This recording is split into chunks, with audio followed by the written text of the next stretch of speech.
제가 신학교에 다닐 때 신학교에는 여러 가지 이제 수업을 하면서 학생들을 목회에 대한 그런 준비를 시켜주는데 그때 하셨던 말씀 중에 하나가 한 교수님께서 목사가 지치고 힘들게 하는 것이 있다. 그러니까 그거 반드시 피해야 된다. 이렇게 가르쳐 주신 기억이 납니다. 그 중에서는 과로도 피해야 된다.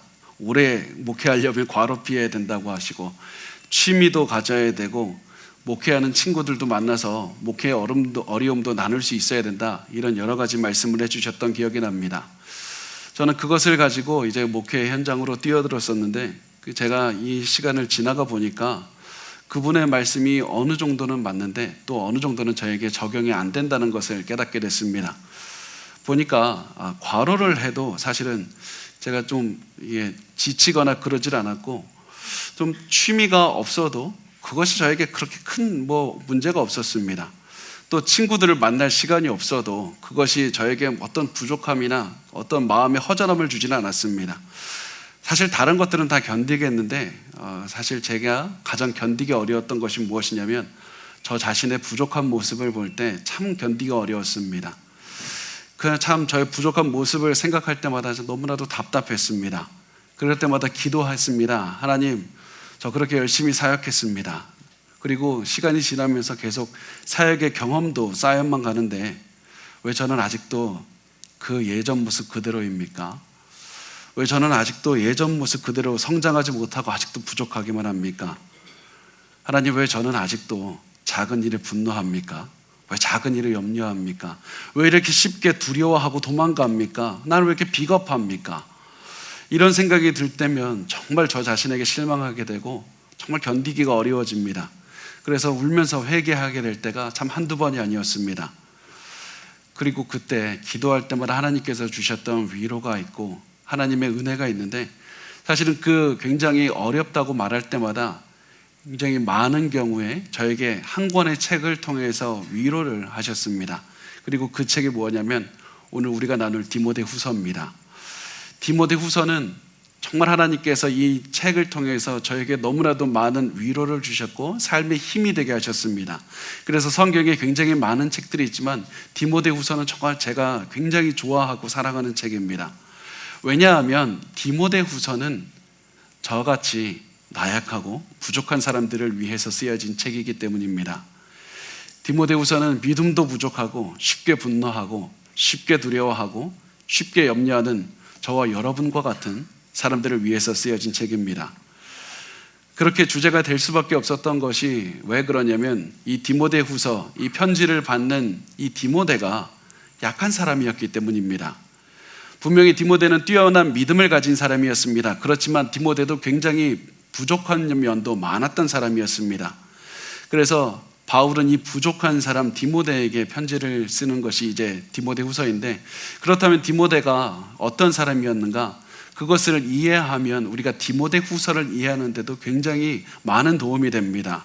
그래서 디모데가 어떤 사람이었는지를 잠깐 보면 이렇습니다. 우리가 그 디모데의 나이에 대해서 먼저 봤으면 좋겠는데 디모데전서 4장 12절에 보면 디모데에서 이렇게 말씀합니다. 누구든지 내 연소함을 업신여기지 못하게 하라.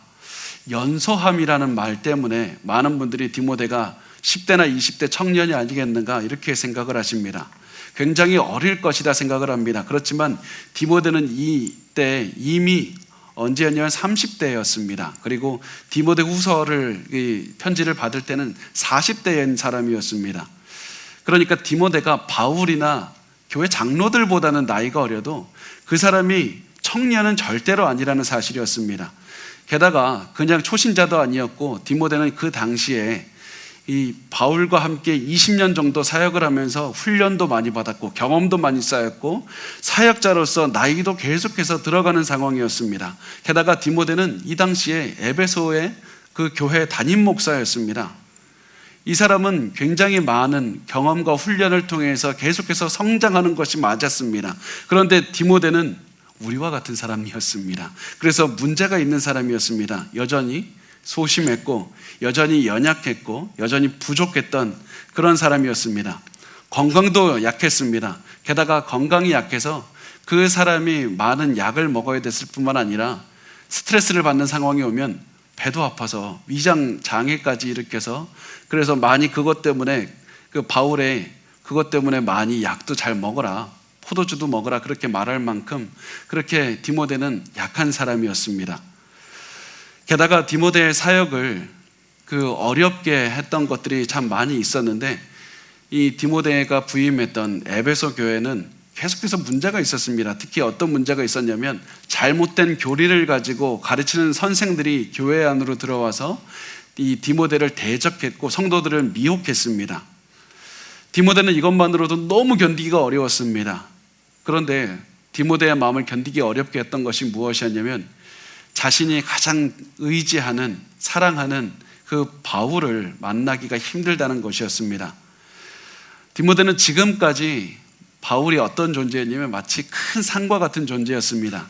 저 사람 만나서 내가 모르는 게 있으면 물어보고 기도 요청을 하고 내 삶에 모든 두려움이 있을 때 나를 지켜주었던 그런 사람이었습니다. 그런데 바울이 계속해서 사역을 하다 보니까 바빠서 만나지 못하게 되고, 이제는 바울이 이제 죽을 날이 가까이 온 겁니다. 그래서 이 바울이 너무나도 이제 죽을 날이 가까이 와서 디모데도 바울이 없는 이 삶을 어떻게 살아야 될까? 그런 고민이 있었고, 바울도 자신의 삶을 떠나가면서 디모데가 걱정되었습니다. 내가 떠나가도 내 이제 바톤을 이어받아서 디모데가 그 길을 달려가야 될 텐데 이 아이가 잘 달려갈 수 있을 것인가? 그런 생각이 들었습니다. 그래서 바울은 마지막으로 내 삶에 내가 없어도 이 내 영적인 자녀 디모데가 잘 나의 뒤를 따라올 수 있도록 가이드라인을 만들어주기로 결심합니다. 그리고 디모데뿐만 아니라 디모데의 그 목회 그것을 받는 그 디모데 교회, 에베소 교회 성도들과 나머지 모든 후대 우리에게도 가이드라인을 주기를 원했습니다. 그래서 바울은 이제 쓰게 되는 것이 디모데 후서라는 편지를 쓰게 됩니다.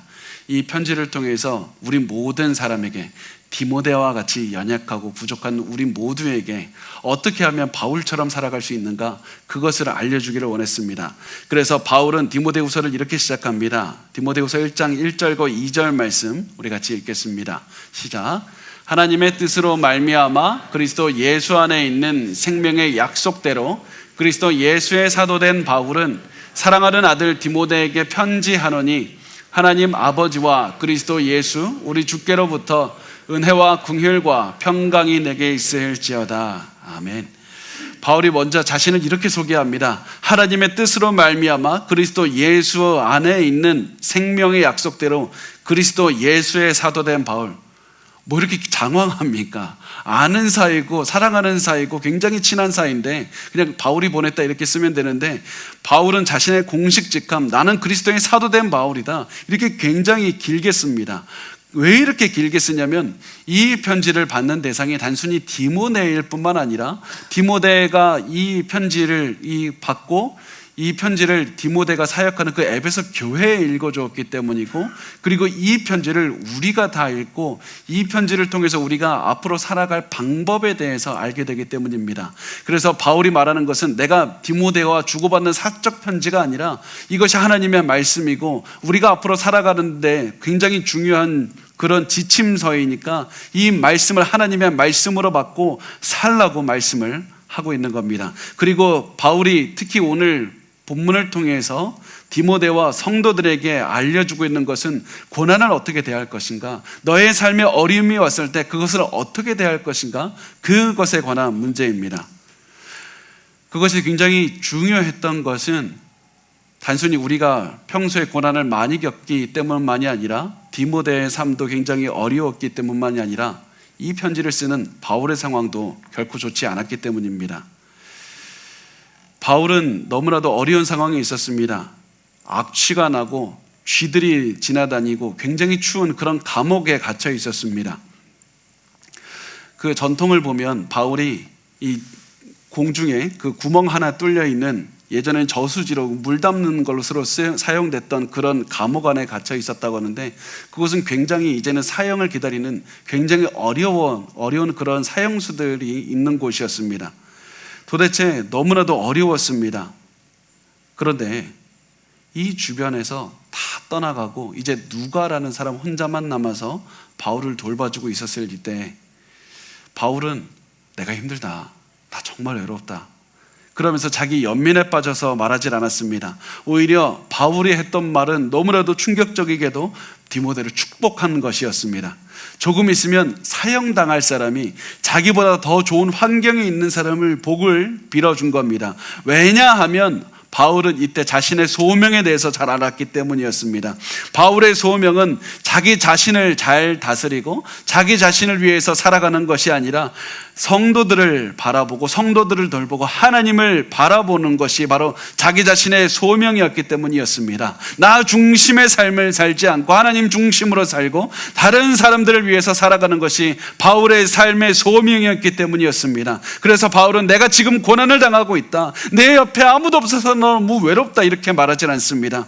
바울은 디모데에게 이렇게 말합니다. 은혜와 긍휼과 평강이 있을지어다, 이러면서 오히려 상대방을 축복하는 것이었습니다. 복음 때문에 사형당할 사람이 자기보다 편하게 살고 있는 디모데를 축복하는 것이었습니다. 그리고 이것을 통해서 바울이 말해주고 싶은 것은 이것이 바로 바울이 평소에 사는 삶의 태도이고 고난을 대하는 삶의 태도라는 것이었습니다. 바울은 삶의 자신의 태도를 보여주면서 내 아들 디모데야, 너는 내 뒤를 따라와야 된다. 내 모든 성도들이여, 모든 교인들이여, 내 뒤를 따라와서 고난 중에 우리는 눌리지 말고 오히려 다른 사람을 축복하는 인생을 살아야 된다고, 나를 보고 나의 뒤를 따라오라고 말을 하고 있는 것이었습니다. 그래서 고난을 당할 때 이렇게 축복을 한 다음에 바울은 고난을 어떻게 이겨낼 수 있는지 4가지를 말씀을 하는데, 그 말씀이 디모데후서 1장 3절에 나옵니다. 우리 같이 말씀을 읽겠습니다. 시작. 내가 밤낮 간구하는 가운데 쉬지 않고 너를 생각하며 청결한 양심으로 조상적부터 섬겨오는 하나님께 감사하고. 자, 우리가 고난을 이겨낼 수 있는 4가지 방법. 첫 번째는 무엇이냐면 감사하는 태도를 가지는 겁니다. 감사하는 삶의 태도를 가지는 겁니다. 한글 성경에 보면 감사가 이 문장 구조에서 제일 뒤에 나오는데, 이 헬라어는 일부러 강조하느라고 이 감사라는 말을 제일 처음으로 시작을 합니다. 그래서 바울은 이 고난 당할 때 가장 중요한 것은 감사다. 감사를 그냥 한 번, 두 번 하나님 감사합니다, 그런데요 라고 말하는 것이 아니라 우리의 삶에 감사하는 태도를 항상 가지고 있어야 된다. 이것이 고난을 이기는 첫 번째 방법이다. 두 번째 고난을 이기는 방법은 하나님께 예배드리는 삶을 살아야 된다는 겁니다.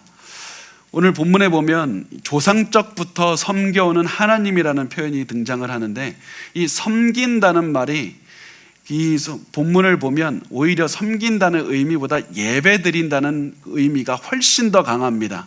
그래서 모든 주석가들은 이 말을 워십, 그러니까 예배드린다는 말로 우리가 이해해야 된다고 다 말을 합니다. 이것을 통해서 바울이 말하는 것은 내가 지금 항상 어디에 있든지 하나님께 예배드리는 마음으로 난 살아가고 있다. 내가 밖에서 무엇을 하든지 하나님께 예배드리는 마음으로 살았고, 내가 아무도 없는 이 감옥에 갇혀있는 이 순간에도 난 하나님께 예배드리는 마음으로 살아가고 있는 것이다. 이렇게 해서 무엇을 하고 있습니까? 바울은 계속해서 고난 중에 나는 왜 힘들까? 나에게로 시선을 돌리는 것이 아니라 하나님을 바라보라. 감사하며 하나님을 바라보고 예배하며 하나님을 바라보는 걸로 시선을 계속해서 옮기는 겁니다. 그리고 고난 중에 또 하나 바울이 했던 것이 무엇이냐면, 세 번째, 디모데를 위해서 밤낮으로 기도했다고 말합니다. 하나님을 바라보는 것이고 고난 중에 다른 사람을 위해서 살아가는 겁니다. 바울이 받은 소명은 사람들을 하나님께로 이끄는 것이었고 사람들을 위해서 살아가는 것이었습니다.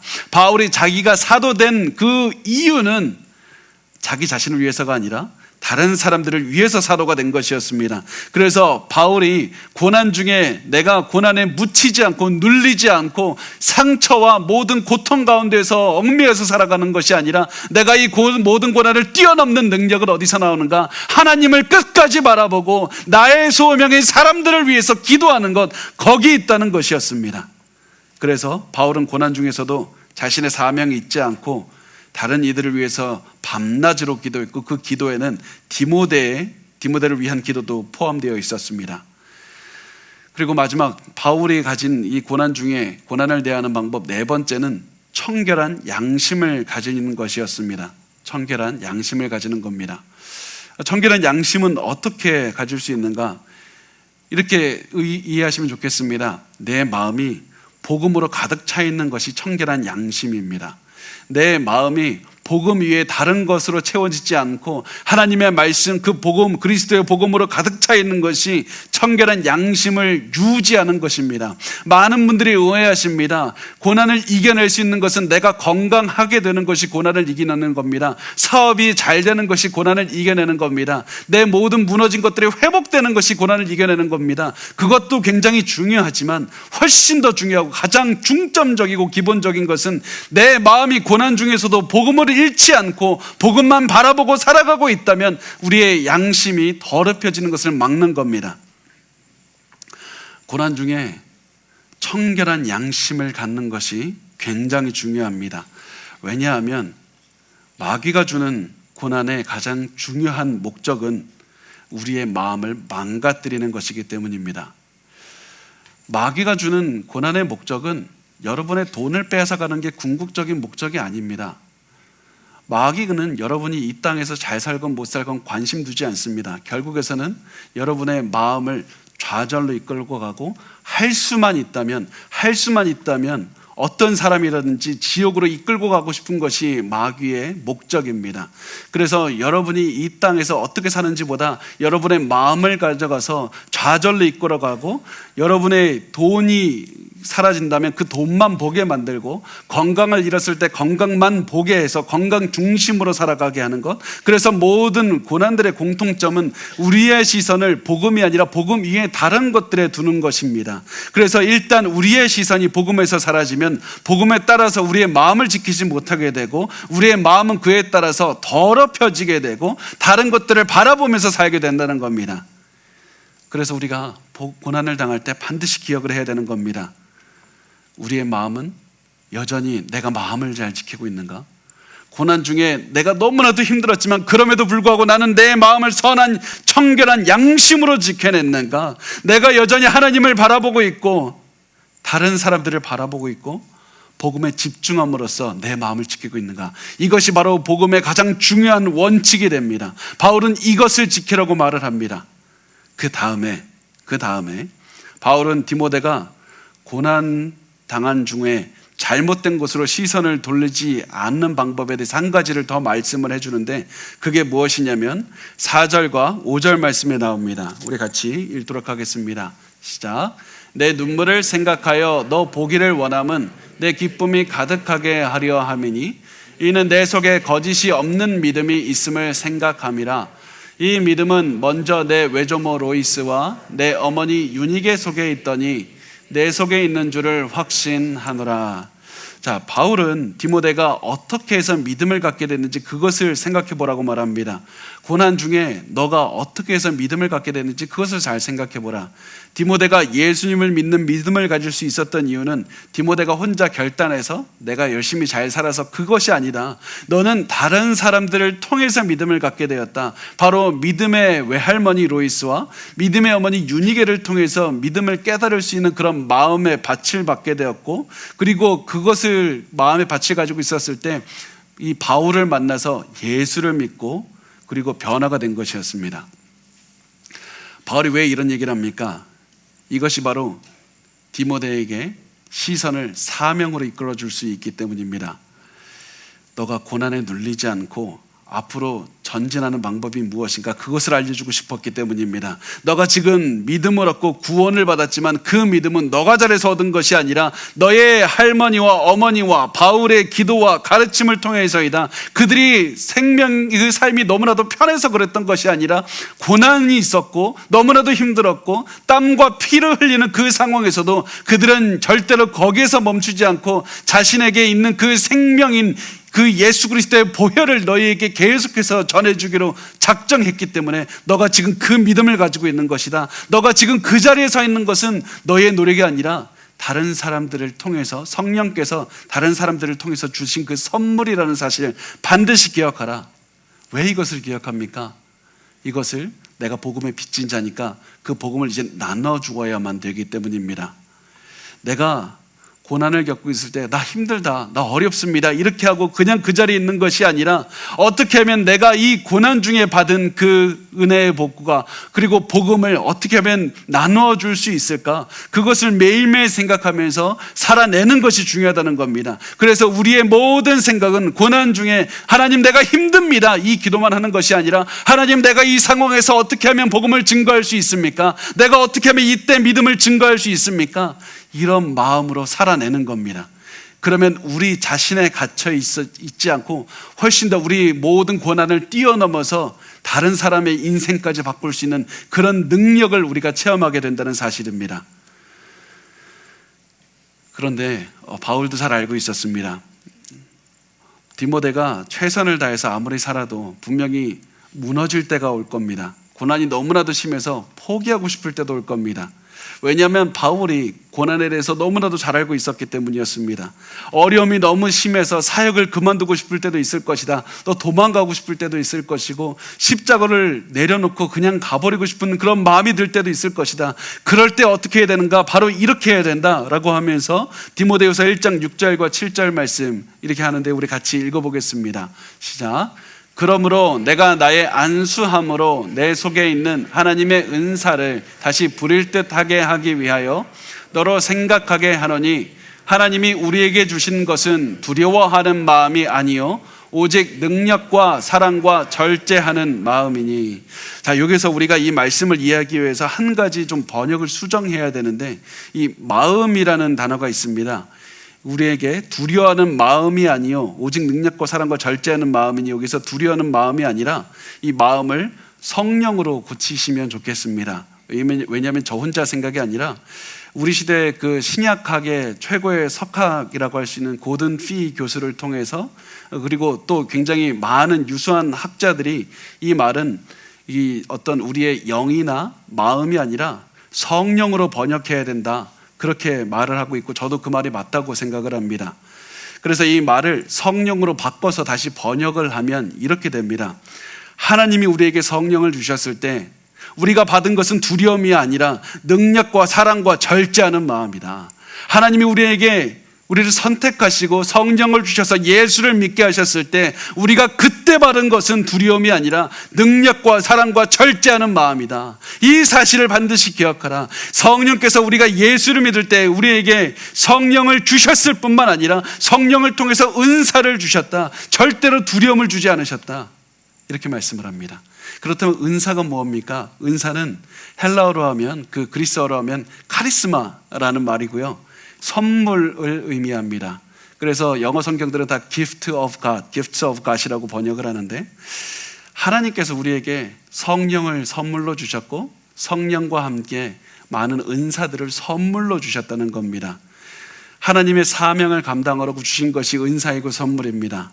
그래서 그 은사들을 어떻게 사용을 해야 되는가? 능력과 사랑과 절제하는 마음으로 사용을 해내라는 겁니다. 절대로 두려워하지 말고, 이 디모데야 너가 아무리 두렵고 힘들고 수줍음이 많다 할지라도 절대로 두려워하지 말고 능력과 사랑과 절제하는 마음으로 너의 은사, 이 디모데가 받은 은사가 무엇입니까? 디모데에게는 목회자이 있기 때문에 성경을 가르치는 은사와 설교하는 은사를 주셨습니다. 그렇지만 우리 모두에게 성령께서는 각자의 은사를 주셨습니다. 선물을 주셨습니다. 여러분에게 주신 그 은사를 가지고 계속해서 우리가 살아내야 된다는 사실입니다. 고난 가운데 우리가 하나님 나는 어떻게 해야 됩니까? 어떻게 하면 고난을 이겨낼 수 있습니까? 그 질문을 할 때 하나님께서 우리에게 주시는 것은 너에게 준 그 은사를 가지고 사용하라.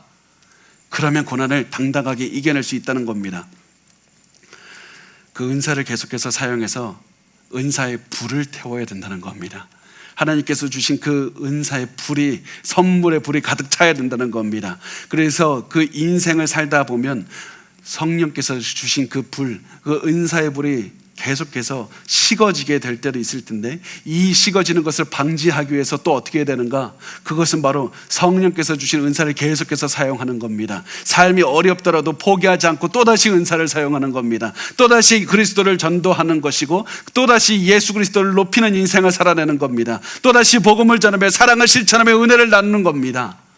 이것이 우리 가슴 속에 있는 성령께서 주신 불, 은사의 불을 더욱더 활활 태우는 그런 방법이 됩니다.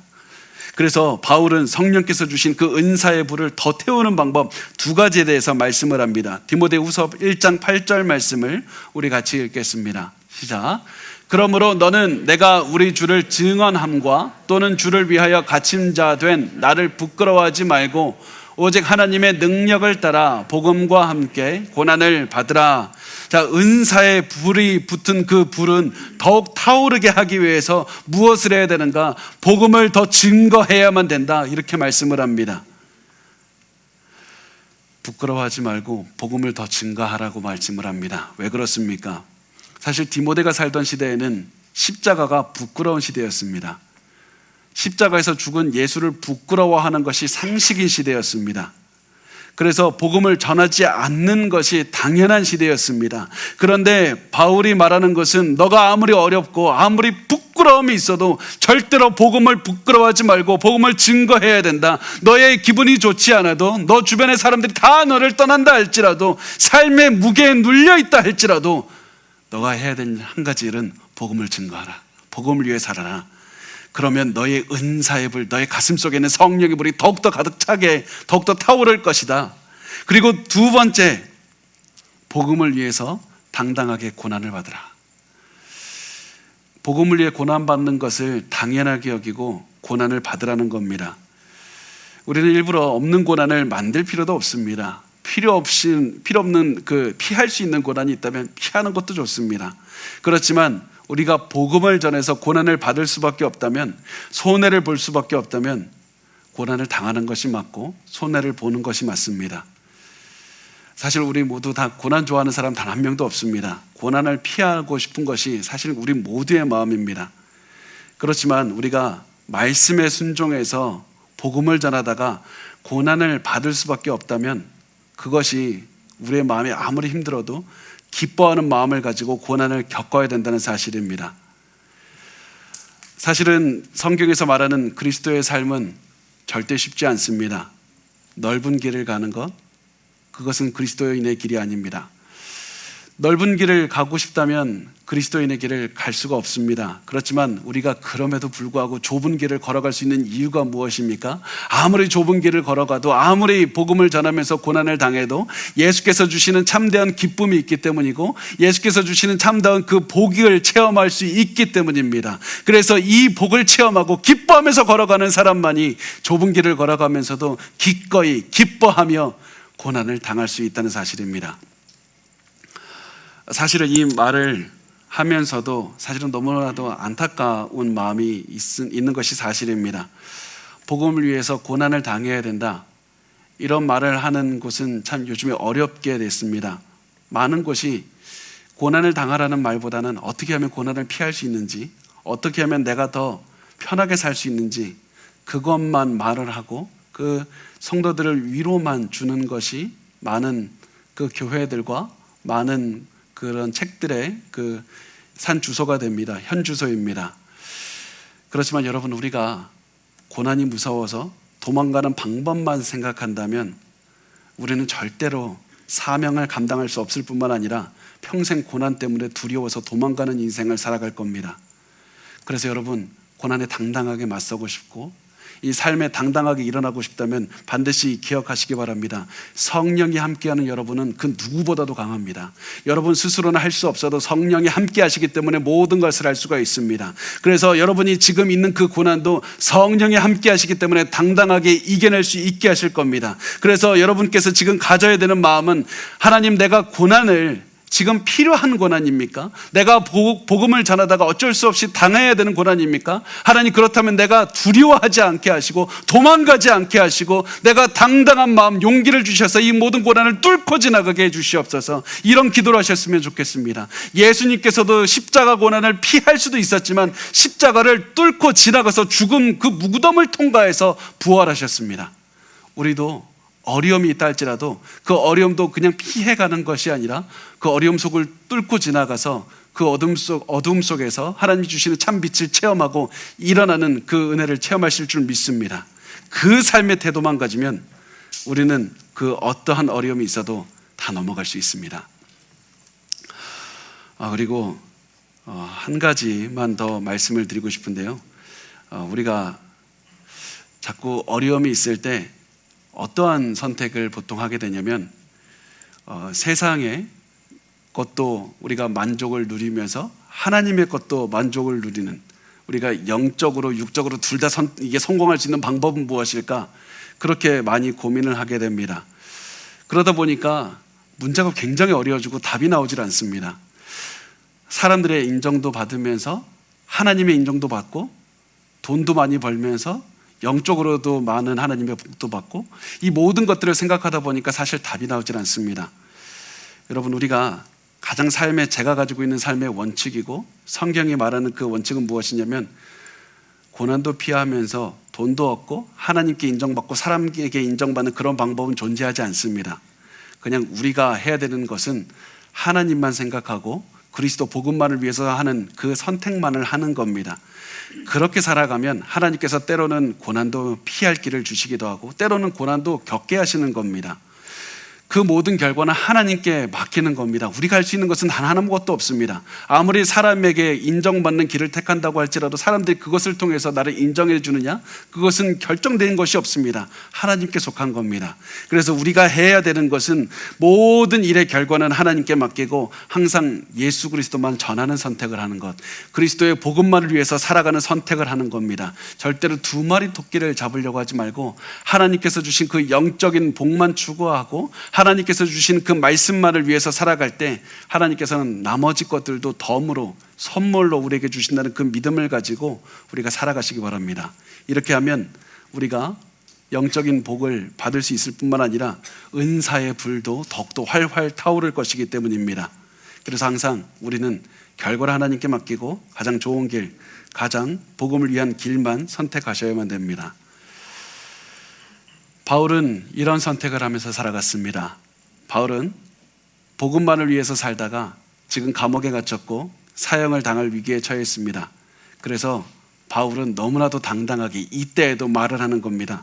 나는 주를 위하여 갇힌 자이다.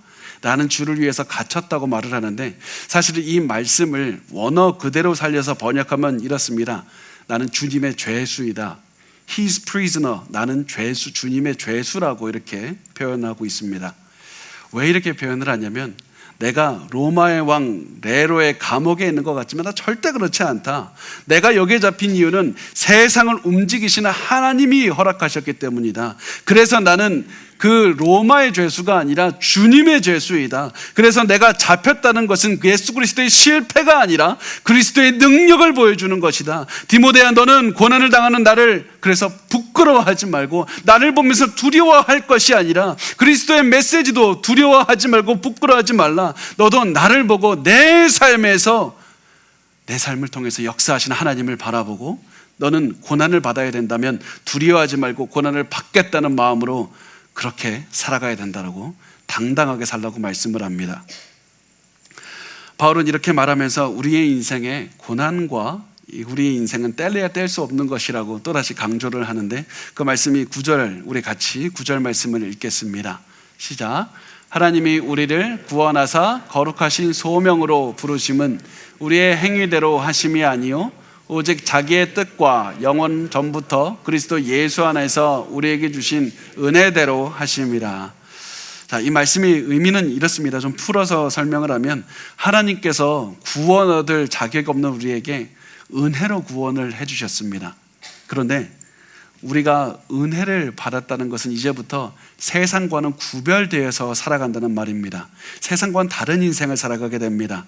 그래서 이 은혜를 받은 사람들은 세상과 다르게 살아가기 때문에 세상이 이 은혜 받은 사람들을 용납하지 못하고 그들에게 고난을 줄 수밖에 없다는 것이었습니다. 그래서 우리가 고난을 당하는 것이 어떻게 보면 너무나도 당연한 것이다. 그래서 디모데야, 너는 복음을 위해 고난을 당해야 된다면 당당해야 된다. 고난이 있다고 도망치거나 무서워해서 도망쳐서는 절대 안 돼. 복음을 전하면 갑자기 너가 이해하지 못한 일들이 벌어질 수도 있다. 갑자기 이유를 알 수 없이 너의 가족들이 너에게서 등을 돌릴 수도 있고, 갑자기 너의 건강이 힘들게 될 수도 있다. 때로는 사람들이 갑자기 너를 배신하게 될 수도 있다. 그러나 디모데야, 너는 복음을 전할 때 이런 고난이 온다는 것을 볼 때마다 기뻐해야 된다. 왜냐하면 그것이 너가 하나님의 은혜를 받았다는 증거가 되기 때문이다. 그리고 이렇게 살아야지 너 안에 있는 은사의 불, 성령의 불이 계속해서 타오를 것이다. 이것이 바로 내가 마지막까지, 오늘 지금 이 순간까지 가슴에 불을 유지할 수 있는 그 방법이었다. 그렇게 말씀을 합니다. 여러분, 우리가 이 말은 단순히 바울의 말만이 아니었고 다른 사도들도 계속해서 이렇게 말을 했습니다. 야고보서 4장 7절 말씀에 보면 이렇게 말씀합니다. 그런즉 너희는 하나님께 복종할지어다. 마귀를 대적하라. 그리하면 너희를 피하리라. 시험과 고난이 올 때 무엇을 하라고 합니까? 하나님께 복종하라. 그러면 마귀는 도망가리라. 고난이 올 때 무엇을 해야 됩니까? 하나님께 복종해서 그리스도의 말씀을 전하라. 그러면 마귀는 도망가리라. 우리가 매일매일 해야 될 것은 삶이 어렵다고 해서 나 자신만을 바라보고 내가 재정이 좋아졌다고 해서 그때 이제는 다른 사람을 돕고 살아가는 것이 아니라 내 삶의 한 가지 원칙은 삶이 어떠한 환경이 있든지 간에 하나님께 복종할지어다. 하나님께 복종하는 것이 무엇입니까? 하나님께서 우리에게 주신 성령의 은사를 가지고 그리스도의 복음을 증거하면서 살아가는 것입니다. 그리고 그때 고난을 겪어야 된다면 당당하게 겪는 겁니다. 그것이 우리가 마귀를 대적하는 방법입니다. 그러면 마귀는 우리로부터 도망갈 겁니다. 마지막으로 바울은 다시 한번 그리스도의 복음에 대해서 말을 합니다. 우리 10절과 11절 같이 읽겠습니다. 시작. 이제는 우리 구주 그리스도의 예수의 나타나심으로 말미암아 나타났으니 그는 사망을 패하시고 복음으로써 생명과 썩지 아니할 것을 드러내신지라. 내가 이 복음을 위하여 선포자와 사도와 교사로 세우심을 입었노라. 자, 바울은 다시 한번 디모데 안에 있는 은사의 불을 타오르게 하기 위해서 복음을 말합니다. 복음과 은사의 불이 도대체 무슨 상관이 있습니까? 우리가 복음을 전하는 것을 중심으로 살아갈 때 은사의 불, 성령의 불은 더욱더 활활 타오르게 될 것이기 때문입니다. 그렇지만 우리가 삶이 어렵다고, 두렵다고, 힘들다고 나 중심, 나만 보고 살아갈 때 우리 안에 있는 불은 다 소멸해버리고 말 겁니다. 디모데가 내가 몸이 약하니까, 내가 소심하니까, 내가 스트레스를 너무 많이 받았으니까, 내 삶이 어려우니까 복음도 못 전하겠고 내가 고난도 받을 수가 없다, 이렇게 말하는 순간 그 안에 있는 불은 다 사라져버리고 말 겁니다. 그리고 살 힘이 없을 겁니다. 그렇지만 너의 모든 시선이 복음에 맞춰져서 복음을 위해서 살아가며 내가 고난도 당당하게 견디겠다는 생각으로 살아갈 때 그 복음의 불은 너희 속에 더욱더 불탈 것이고 그것을 통해서 너는 모든 어려움을 이겨낼 수 있을 것이다. 바울은 이 사실을 강조하기 위해서 죽어가면서도, 사형을 앞두면서도 이렇게 말했던 겁니다. 내가 지금까지 가슴속에 성령의 불을 가지고 있을 수 있었던 유일한 방법은 나 굴복하지 않았다. 난 사명에 충실했다. 나는 하나님께 복종하는 인생을 살았다. 그래서 바울은 마지막에 이렇게 말하는 겁니다. 나는 이 복음을 위하여 선포자와 사도와 교사로 세우심을 입었노라. 내가 이때까지 내가 어려움이 있었지만 그럼에도 불구하고 나는 나의 사명을 기억한다. 바울이 만약에 자기 자신이 죽는다 그 생각만 했으면 좌절했을 겁니다. 낙심했을 겁니다. 허무했을 겁니다. 내가 도대체 무엇 때문에 내가 이렇게 살아왔는가? 그렇지만 바울은 자기의 사명을 알았습니다. 최선을 다해서 사명을 감당했습니다. 그리고 부끄러워하지 않았습니다. 그래서 디모데에게 부끄러워하지 말라고 말했던 바울은 나도 부끄러워하지 아니하고 나도 이 사명을 감당하며 살아간다고 말을 합니다. 그러면서 우리 디모데후서 1장 12절 마지막으로 같이 읽겠습니다. 시작. 이로 말미암아 내가 또 이 고난을 받되 부끄러워하지 아니함은 내가 믿는 자를 내가 알고 또한 내가 의탁한 것을 그날까지 그가 능히 지키실 줄을 확신함이라. 하나님께서 나를 안전하게 지켜주실 것이라는 그 흔들리지 않는 믿음을 가지고 난 오늘도 살아갔다. 내가 이 불을 가지고 사역을 하면 하나님께서 나의 영적인 그 생명과 모든 사역, 모든 생명과 사역에 안전하게 보호해 주실 것이라는 사실을 나는 잘 알고 있다. 그래서 하나님께서 내가 사명을 감당하면 내 육체의 생명이 다하는 그날까지 나를 지켜주실 것이다. 그 전까지는 나를 누구도 죽일 수가 없다. 만약에 내가 죽게 된다면 그것은 사람이 나를 죽인 것이 아니라 나의 사명을 다했기 때문일 것이다. 그래서 내가 오늘 사형을 당하든 더 살 수 있게 되든 나는 다시 한번 시선을 나의 사명인 복음 증거하는 것에 맞춰서 살아갈 것이다. 디모데야, 너는 두려워하지 말고 은사의 불을 꺼지는 것을 오히려 두려워해야 된다. 고난을 두려워하지 말고 은사의 불, 성령의 불이 너 가슴 속에서 꺼지는 것을 두려워하라. 이렇게 말을 했던 겁니다. 한 목회자가 있었습니다. 그 목사가 사역을 그만두고 싶어 했습니다. 하나님, 나 너무 어렵습니다. 내 인생도 어렵고 사역도 쉽지 않아서 나 이제 좀 그만하고 싶습니다.